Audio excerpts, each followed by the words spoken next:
faire l'impasse d'une réunion très rapide avec le CAB. Le côté positif, c'est que ce sont des personnes, certains d'entre nous ont été dirigeants du CAB, donc les relations ont toujours été très très proches, cordiales et amicales, donc faciles en termes d'échange.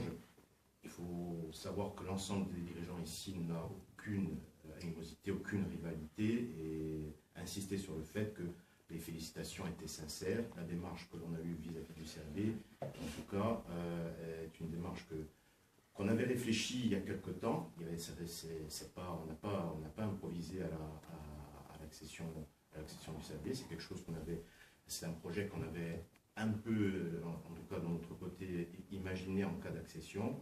Et accession faite, eh bien, on s'est retourné vers le CAB et on leur a proposé une solution, enfin une proposition qui se veut pour nous vertueuse. Vertueuse parce que ça décrit une certaine pérennité dans la démarche et du CAB et du Sporting, dans la mesure où aujourd'hui, si on peut écouter certaines personnes qui sont là pour vous dire pourquoi pas faire fusion, parce que de clubs professionnels, ça peut être ingérable.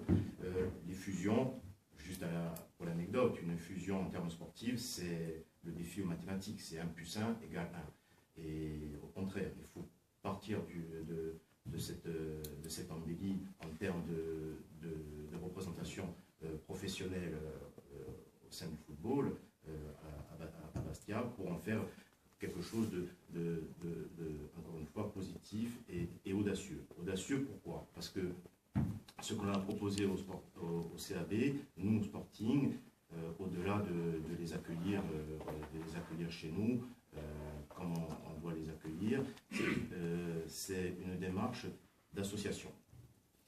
Alors, association, de but en blanc, ça ne parle pas, mais ce que l'on décrit dans l'association, c'est nous, dirigeants, par l'intermédiaire de notre ligne, qui est propriétaire à plus de 99% du Sporting, de rentrer dans le capital, de s'associer dans la société professionnelle du CAB.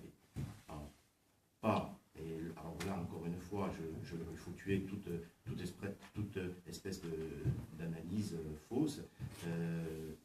Loin de nous l'idée de faire main basse sur le CAB, mais au contraire, l'idée, encore une fois en opposition avec la notion de fusion, c'est donner toutes les chances de pérenniser le CAB, parce que la pérennisation du CAB, dans notre démarche à nous, c'est une démarche pérenne pour l'avenir aussi du Sporting. Parce que on a aujourd'hui un fonds de commerce, nous, au sein du club, des investissements que nous avons faits sur le plan sportif, sur le plan donc, des joueurs, sur le plan médical, un savoir-faire dans plein de choses, et notamment la maîtrise des dossiers de la licence club, qui nous permettrait de proposer au CAB un certain savoir-faire et accéder très rapidement à cette licence club. On parlait du Gazélec l'an passé, qu'il n'a pas réussi à obtenir et qui pourrait être une manne intéressante pour le CAB pour son objectif de maintien. Donc tout ça, ça a été exposé, on l'a argumenté.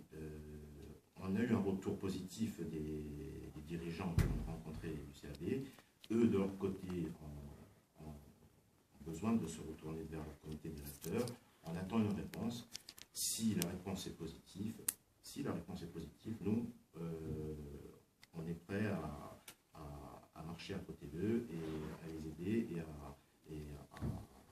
faire ce que l'on doit faire pour entériner cette proposition. Alors, encore une fois, c'est audacieux, c'est atypique, mais c'est nous, notre volonté, hein, c'est tout sauf une rivalité. Au contraire, cette proposition se veut une proposition de main tendue vers le club du CAB, et on espère qu'ils la saisiront. C'est la seule solution de notre point de vue pour que les relations et surtout les compétitions et la démarche que ce soit même au niveau commercial et tout, soit une démarche